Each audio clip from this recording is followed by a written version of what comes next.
Army that is relevant and ready for the challenge of the 21st century is more than just a bumper sticker.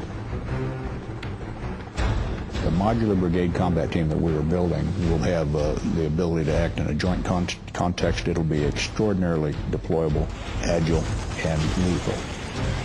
What they've done is taken a lot of the division level capabilities and pushed them down to the brigade level. It's got its own reconnaissance. It's got its own ground maneuver brigades. It's got its own artillery. It's got its own engineers. It's got its own support. It's got its own signal, and it's self-contained. It allows us, in a modular sense, to adapt to the kinds of situations we find ourselves in, all the way from the high level of conflict down to a humanitarian operation. I had the great fortune to be able to command the 1st Striker Brigade. Wherever we were needed in Iraq, we were ideally organized and ideally suited to quickly move there, integrate with another formation, another headquarters if necessary, and as soon as we hit the ground, we were conducting operations. It worked phenomenally well, beyond any of my expectations.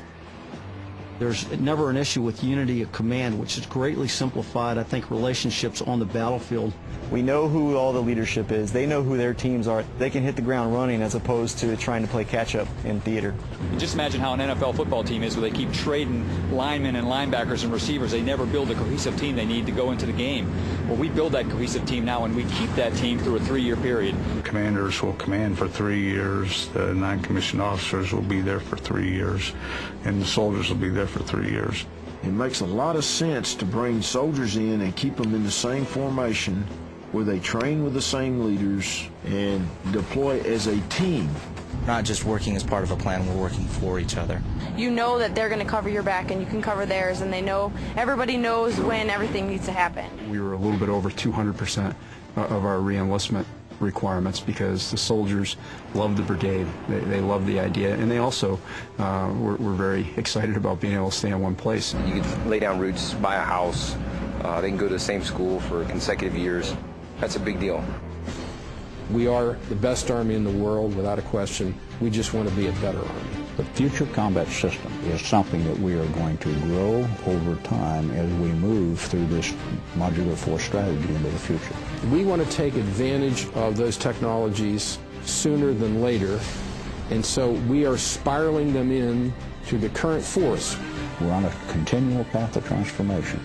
We're never going to arrive someplace that we're going to stop. It's open-ended. It's forever. Seeing the capabilities of the units of action here at the Joint Readiness Training Center, there's no doubt in my mind this is the way ahead. The reorganization is all about how we can better prepare him, better equip him, better train him to go accomplish the tough missions we give him every day. Our soldiers continue to answer the call. They continue to come back, not for the money, but because of their values, the nation's values, and their dedication to service. That is what I believe a call to duty is, to live up to that obligation and to do the things we have promised to do.